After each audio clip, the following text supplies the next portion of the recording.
नमस्कार। आज रसराजवास कार्यक्रम को समस्त श्रोता बंधु को स्वागत जनाऊँ। नमो भगवत वासुदेवाय। वासुदेव समस्तंकर मंगल करता। किंभूत वासुदेव किपरि वासु सर्वनिवासस्य विश्वनीजस्य लोमेषु सचदेव परम ब्रह्मम वासुदेव इति श्रुता। ये हूँ वासुदेव, ये समग्र शरीर रे जहाँकर निवास एवं समस्त शरीर रे जहाँकर लोमक परि ये ब्रह्मांड को धारण कर। या भागवत वर्णना अच्छी ब्रह्मांड माल माल होई जालोम कोपे विराजई। एक कोपे कहते के मूले कहते। जहाँ से परमात्मा हूँ वासुदेव कृष्ण। तस्तु भगवान स्वयं कृष्ण हूँ स्वयं भगवान। वसुदेव किए से वसुदेव होती सुर राजांकर पुत्र। सुरसेन सुरमीढ़ तांकर स्त्री ना हूँ मारिषा, अर्थात वसुदेव पिता हेले सुरमीढ़, माता हेले मारिषा। ये होचंती 10 भाई। एंकर वसुदेव होचंती 10 भाई। तन्मध्यरु वसुदेव जड़े एवं वसुदेव होचंती 14टी स्त्री। ये 14टी स्त्री मध्यरु रोहिणी एवं देवकी अन्यतम। ये अन्य 12 जन किए से रोहिणी, पौरवी, मदिरा, धरा, बैशाखी, भद्रा, सुनामनी, सर्वदेवा, बड़वी, शांतिदेवा, सुदेवा, देवरक्षिता, देवकी, सुतनु। ये हेले 14 जन।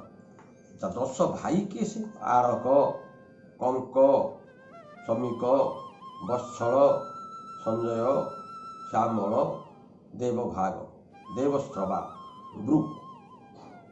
ये हेले 10 भाई एवं तांकर गोटे भौणी पृथा, जे कि कुंतभोज राजा ये नहीं जाई पाखे रखी तांकर कन्या रूपे तांकर नाम अनुसार तांकर नाम दे कुंती। जेहं पूजु कुंतीकर पंचपांडव इत्यादि पुत्र जात से कला कथा।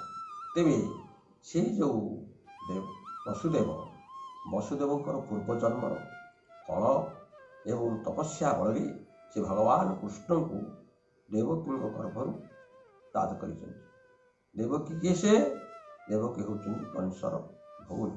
देवकी दैवकी होती दुई भौणी।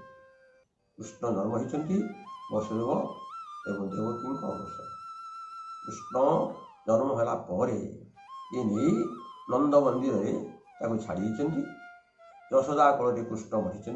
दिन पर दिन जाइए भारी लालन पालन अवस्था रही कृष्ण भारी अल्य समस्त आदरणीय कृष्णकर आकृष्टेन समस्त को आकृष्ट कर भगवान कृष्ण अति श्रेष्ठ हो।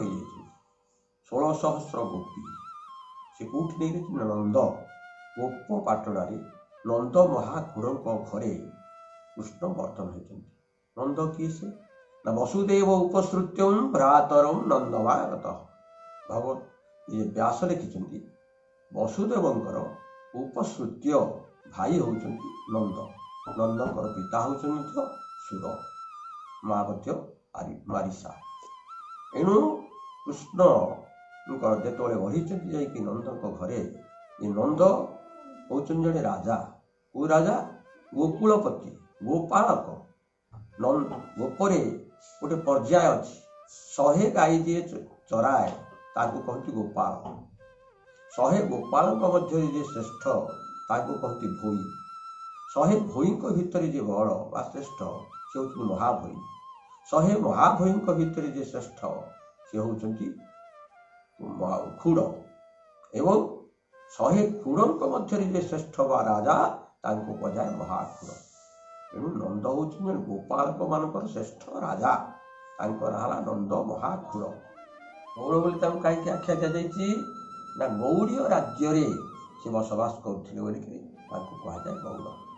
ଯେମିତି କେରଳରେ ଯିଏ ବସବାସ କରନ୍ତି କେରଳୀ, ଓଡ଼ିଶାରେ ଯେଉଁମାନେ ବସବାସ କରନ୍ତି ଓଡ଼ିଆ, ବଙ୍ଗଳାରେ ଯେଉଁମାନେ ବସବାସ କରନ୍ତି ବଙ୍ଗାଳୀ, ସେହିଭଳି ଗୌଡ଼ୀୟ ରାଜ୍ୟରେ ବସବାସ କରୁଥିବାରୁ ନନ୍ଦକୁ ଆଖ୍ୟା ଯାଇଛି ଗୌଡ଼।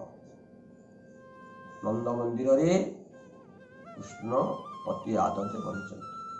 16 ସହସ୍ର ଗୋପୀମାନଙ୍କ ଘରେ, ଏ ଗୋପପୁରରେ ସମସ୍ତଙ୍କ ଘରେ ଗୋପାଳକ ଏମାନେ ସମସ୍ତେ ଅନେକ ଗାଈ ରଖିଛନ୍ତି, ବାଛୁରୀ ଏମାନେ କରୁଛନ୍ତି। ଏମାନେ ସମସ୍ତେ ଦଧି କାର୍ଯ୍ୟ କରନ୍ତି ଏବଂ ମଥୁରା ହାଟରେ ନେଇକି ବିକନ୍ତି। 16 ସହସ୍ର ଗୋପୀଙ୍କ ଘରେ ପ୍ରଭାତ ସମୟରେ ସମସ୍ତେ ଦଧି ମନ୍ଥନ କରି ସେଥିରୁ ଲହୁଣୀ ବାହାର କରି ଦଧି ନେଇକି ପ୍ରଭାତ ସମୟରେ ମଥୁରାକୁ ଯାଆନ୍ତି। କବି ନୀଳମଙ୍ଗଳ ଭକ୍ତ କବି କୃଷ୍ଣ କର୍ଣ୍ଣାବତୀରେ ସୁନ୍ଦର ଭାବରେ ବର୍ଣ୍ଣନା କରିଛନ୍ତି। ଦଧି ମନ୍ଥନ ନିନାଦେ ତ୍ୟକ୍ତ ନିଦ୍ରା ପ୍ରଭାତେ ନିଭୃତଂ ପଦମାଗାରୁଂ ବଲ୍ଲଭୀନାଂ ପ୍ରବିଷ୍ଟ କରକମଳ ସମୀରେ ରାସ ନିର୍ବାପ ଦୀପୈ କବଳିତ ନବଦୀତଂ ତୁମଂ ବାଳକୃଷ୍ଣ। ପ୍ରଭାତ ସମୟରେ 16 ସହସ୍ର ଗୋପୀ ନିଜ ଗୃହରେ ଯେତେବେଳେ ଭୋର ଭୋର ସମୟରେ ଦଧି ମନ୍ଥନ କରନ୍ତି, ଏ ବାଳକ କୃଷ୍ଣ ମାତା କୋଳରେ ଶୋଇଥିବା ଅବସ୍ଥାରେ ତାଙ୍କ କାନରେ ଏ ଦଧି ମନ୍ଥନର ଶବ୍ଦ ନିପାତିତ ହୁଏ। କୌତୂହଳବଶତଃ ଏ ପରମାତ୍ମା କୃଷ୍ଣ ମା କୋଳ ତ୍ୟାଗ କରି ଗୋପପୁରରେ ଯେଉଁଠି ଦଧି ମନ୍ଥନ ହେଉଥାଏ ତାରି ପୃଷ୍ଠଭାଗରେ ଠିଆ ହେଇଯାନ୍ତି। କେମିତି ଆଣିବେ? ଦଧି ମନ୍ଥନ ନିଦାଦି ତ୍ୟକ୍ତ ନିଦ୍ରା ପ୍ରଭାତେ ନିଭୃତଂ ପଦମାଗାରଂ ବଲ୍ଲଭୀନାଂ ପ୍ରବିଷ୍ଟ। ପାଦକୁ ଧୀର ଭାବରେ ମନ୍ଥର ଭାବରେ ପକେଇ ଗଲା ବେଳକୁ ଦେଖନ୍ତି ଗୋପୀ ଦଧି ଦଣ୍ଡ ଧରିଛି ଆଉ ହାଣ୍ଡି ଧରିଛି, ତା ଦେହରେ ଦଧି ମନ୍ଥନ କାର୍ଯ୍ୟ କରୁଛି।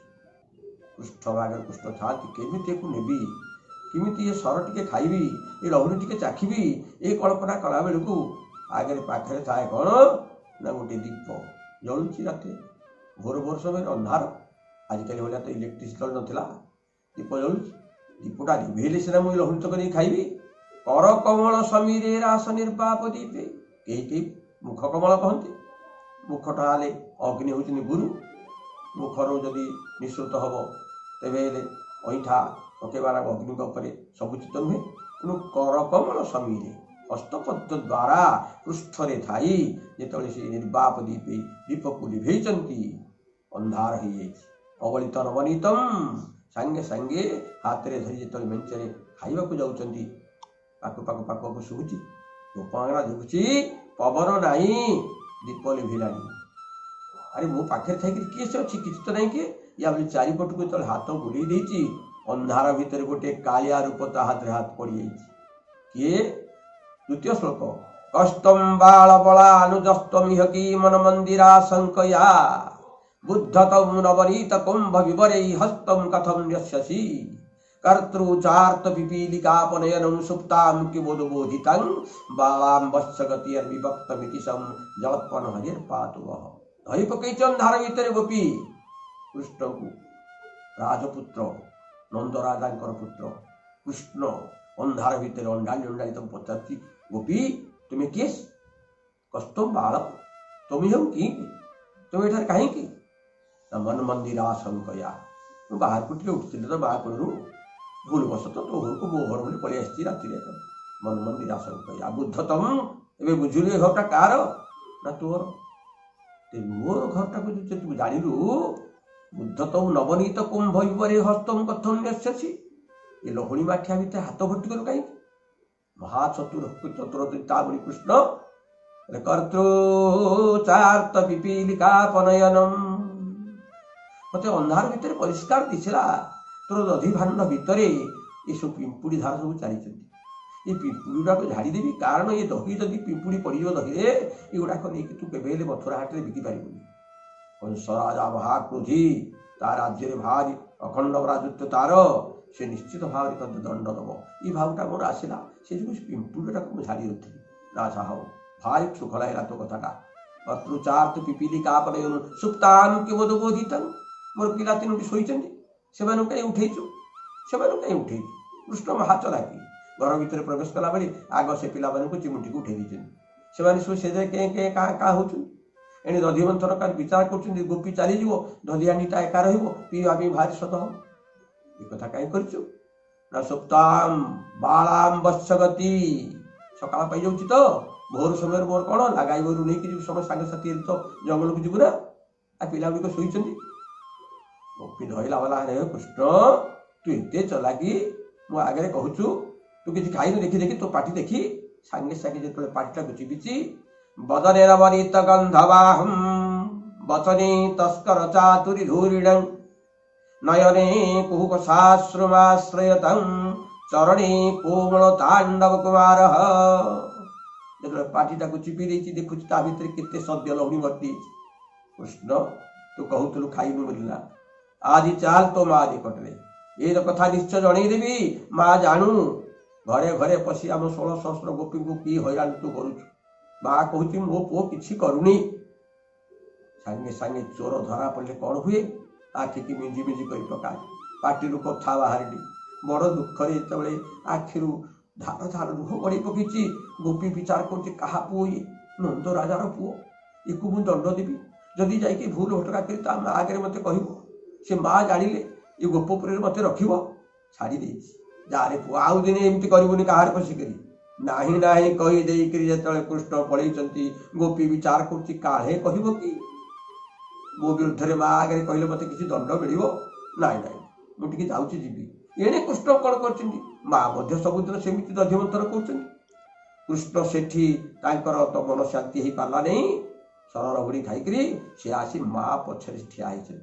आइछिंती केमिति सेई बिल्लो मंगल सभ्ये पाणी नियमित करो किंकिणी दान धुत्वा कुब्जी भय प्रबोधगतिर्भी मंद मंदो विहस्य अक्षोणिर्भंग्या विहसतमुखी वारयन् सम्मुखीनं मातं पश्चात् हरतु मधुवान् तृप्त हयं कवीनां पछपटे ठिया होइछन्ति पादरे ऊपर अंटारे घागुड़ी चिपी देइछन्ति कुब्जी भय प्रपदपतिभि कुजी लोक जेमिति जाए कुज लोक जेमिति जाती अंटा को चिपी चिपी पाद को चिपी चिपी जाई पछपटे मार ठिया माँ भी संगृत कर सरल उड़ी यथेष्ट हाथ बढ़े की आनला बेलू गोपी तो पचरे आसुची काहे मो विरुद्ध माँ आगे कही कि यही कथा चिंता कर देखला बेलू गोपी यशोदा आगे ठिया ही देखुची जहाँ को बारंबार मना कली जी मते भूल मागी मोठू विदाय नहीं आसी से पुनर्बार माँ पछपके ठिया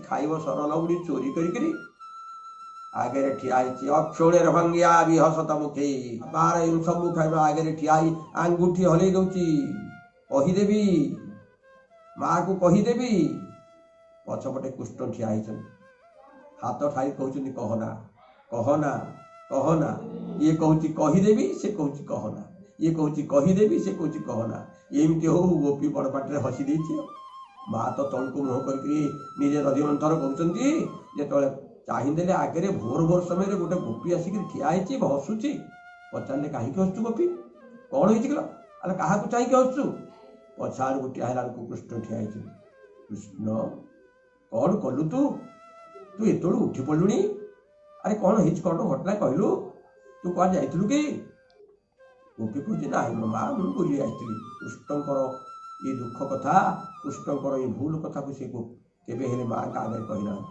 माँ जानिले पुओ उठी पड़ी आनिले पाखक मो धन मो बाप आसे आसे आसे आसे अरे बलराम भाई उठिनी तू एत चंचल उठबू कहीं आ शुआई देवी आ कृष्णकर गोटे दीदी सुविधा पड़गला जहाँ माँ पाखे चोरी करी माँ एक कथा जापारानी मत खूब आदर कर डाकिलानी शुआवाई शुआऊ जे माँ मुझे गीत शुणिमिनी गोटे भल कथा कहबू कथाटे कहबी ना हाँ गोटे कथा कहबू रजाहार कथा कहबू जो रजाहार कथा कहबू मु शोबी यशोदा विचार कले मुझे कथा कहूथी ये कृष्ण शुणुव केत शोची कि न शोची मुझे जानी केमी यशोदा कहले पुओ मुझे गोटे पद कथा कहबी तू से गोटे हूँ कर हूँ कला तापर जाकि मुझे कथा कहूथी तू शोप ना हो आरंभ करे यशोदा राम नाम बबुवहम तत बलासीते हुम तापितम अर्वाचा पंचवटीर्वने विहरतं तस्याहर द्रावणः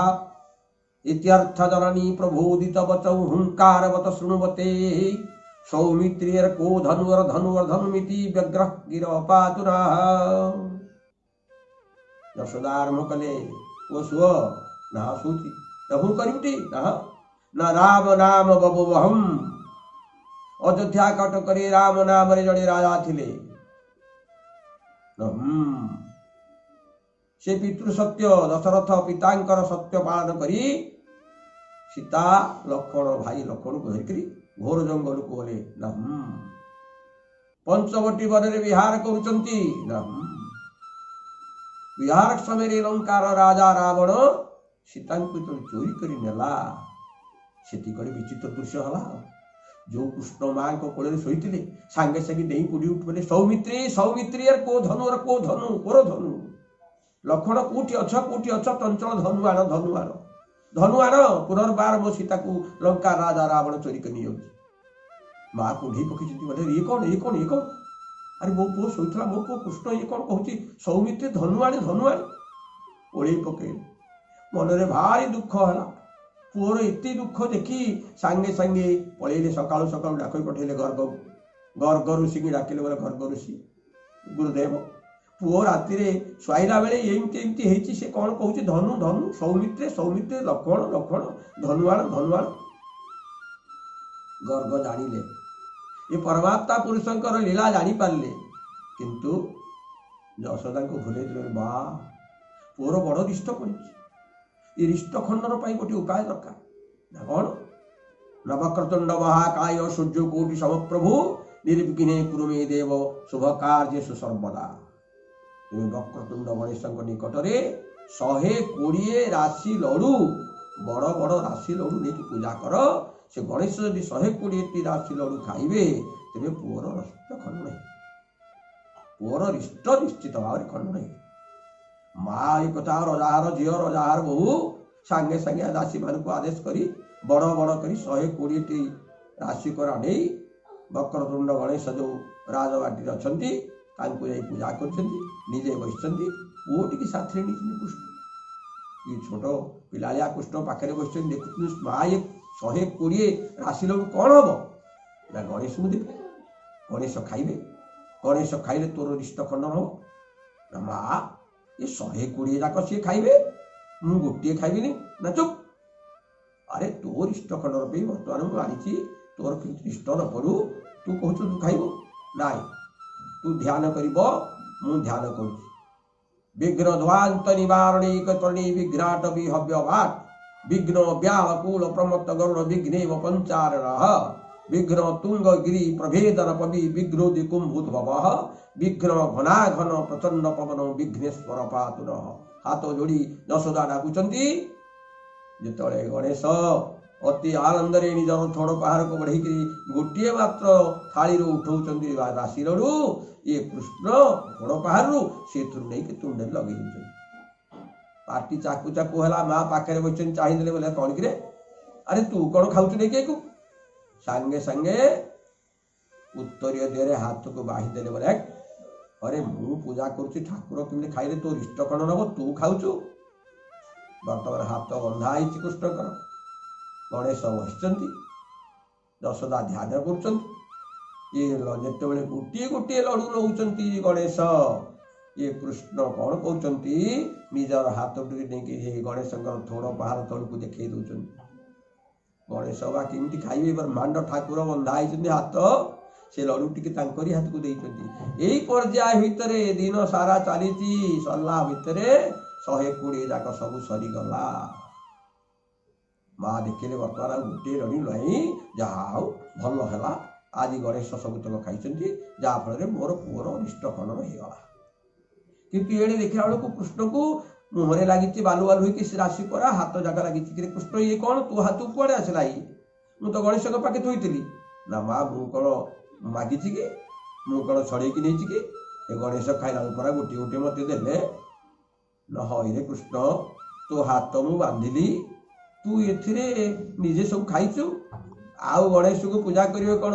ରାଗରେ ଜର୍ଜରିତ ହୋଇ ପୁତ୍ର କୃଷ୍ଣକୁ ନେଇଛନ୍ତି। କନ୍ଧୁ ତରି ଆଣି ବାନ୍ଧିଲେ ନନ୍ଦରାଣୀ। ବାରିପଟକୁ ନେଇଗଲେ ଗୋଟେ ବୃକ୍ଷ ଅଛି, ଜାମଳାର୍ଜୁନ ବୃକ୍ଷ, ତାରି ଦେହରେ ଉତ୍ତରୀୟ ନେଇ ସେ ଜାମଳାର୍ଜୁନ ଦେହରେ ବାନ୍ଧି ଦେଇଛନ୍ତି। ବୋଲେ ଯା ଏଇଠି ତା ଦିନ ସାରା, ଆଜି ତତେ ମୁଁ ଛାଡ଼ିବିନି। ତୁ କମ୍ କଥା କରିନୁ, ହଇରେ ମତେ ଠକି ଚାଲିଛୁ। ବନ୍ଧା ହେଇଛନ୍ତି ଭଗବାନ କୃଷ୍ଣ, ଦେବତା ମାନେ ସେ ଜାଣୁଛନ୍ତି ଆଜି ଜାମଳାର୍ଜୁନରେ ବନ୍ଧା ହେଇଛନ୍ତି କୃଷ୍ଣ। ମା ଘରକୁ ଆସିଲେ, ଜାମଳାର୍ଜୁନରେ ବନ୍ଧା ହେଇଥିବା ଅବସ୍ଥାରେ ଟଳ ଟଳ ହେଇ ଏପଟ ସେପଟ ହଉ ହଉ ଯେତେବେଳେ ଜାମଳାର୍ଜୁନ ଟଳି ପଡ଼ିଲା, ଗଛ ଭାଙ୍ଗି ପଡ଼ିଲା, କୃଷ୍ଣଙ୍କର କିଛି ହେଇନି, ଗଛ ଭାଙ୍ଗିକି ପଡ଼ିଛି। ନଳକୂବର 2 ଜଣ ପୂର୍ବ ଅଭିଶପ୍ତ ସେ ଭଗବାନ କୃଷ୍ଣଙ୍କ ଦ୍ୱାରା ମୁକ୍ତ ହୋଇ ଠିଆ ହେଇଛନ୍ତି। ଜାମଳାର୍ଜୁନକୁ ଠିଆ କରିଛନ୍ତି ଯେଉଁ ପରମ ପୁରୁଷ ଭଗବାନ କୃଷ୍ଣ, ଯିଏ ଆଦରଣୀୟ ହେଉଛନ୍ତି ଯଶୋଦା ମାତାଙ୍କର ଗୋପପୁରର ସେ ପ୍ରଭୁ। ଏମିତି ଯଶୋଦା ଅତି ଆନନ୍ଦରେ କହିଛନ୍ତି, ଚନ୍ଦନ ତୁ ଯଶୋଦା ମାର ହୃଦ ଚନ୍ଦନ, ଭକତ ତ ପ୍ରାଣ ଧନ ତୁ ଯଶୋଦା ମାର ହୃଦ ଚନ୍ଦନ। ବୃନ୍ଦାବନକୁ ତୁ ଯାଉ ଗାଈ ଚରାଇ, ମାତା ବସି ଥାଏ ତୋର ବାଟେ ଅନାଇ। ଧୂଳି ଝାଡ଼ି କ'ଣ ତୋରେ କାଖୋଇ ତୋତେ କୋଳରେ, ସରଳ ବଡ଼ି ଖୁଆଇ ଦିଏ ଚୁମ୍ବନ ତୁ ଯଶୋଦା ମାର ହୃଦ ଚନ୍ଦନ। ରତ୍ନ ପଲଙ୍କରେ ପଟ୍ଟ ବସ୍ତ୍ର ବିଛାଇ, ନାନା ଗୀତ ଗାଇ ତୋତେ ଦିଏ ଶୁଆଇ। ଗୋପପୁର ଭୁଲି ଗଲୁ ନୀଳାଚଳରେ ରହିଲୁ, ନିଦନ ଆସଇ ତୋତେ ଚକା ନୟନ ତୁ ଯଶୋଦା ମାର ହୃଦ ଚନ୍ଦନ। ଏହି କଳି କାଳେ ବସି ତୁ ନୀଳାଚଳେ, କେତେ କେତେ ଭକ୍ତଙ୍କୁ ଧରୁ ହେଳେ। ମୋ ଜୀବନ ପାପ ରାଶି ଘୁଞ୍ଚାଅ ହେ ବ୍ରହ୍ମ ରାଶି, ଶଙ୍କର କରୁଛି ତବ ପଦ ବନ୍ଦନ ତୁ ଯଶୋଦା ମାର ହୃଦ ଚନ୍ଦନ। এই ପରମାତ୍ମ ଭଗବାନଙ୍କର ବାଲ୍ୟ ଲୀଳା, ଯେଉଁ କୌତିକ କଥା, ଆନନ୍ଦଦାୟକ କଥା, ସେ ଭଗବାନ କୃଷ୍ଣ ଏ ସଂସାରର ସଜ୍ଜନ ମଣ୍ଡଳୀ ମାନଙ୍କର, ଦୁର୍ବୃତ୍ତ ମାନଙ୍କର, ସନ୍ଥ ମାନଙ୍କର ସର୍ବବିଧ ମଙ୍ଗଳ କରନ୍ତୁ। ସଂସାରରୁ କରୁଣା ଦୂର ହଉ, ସମସ୍ତେ ଆନନ୍ଦ ରହନ୍ତୁ। सर्वे भवन्तु सुखिनो, सर्वे सन्तु निरामयाः, सर्वे भद्राणि पश्यन्तु, मा कश्चित् दुःखभाग् भवेत्। ओम तत्सत्। शान्ति शान्ति शान्ति। परमात्मने नमः।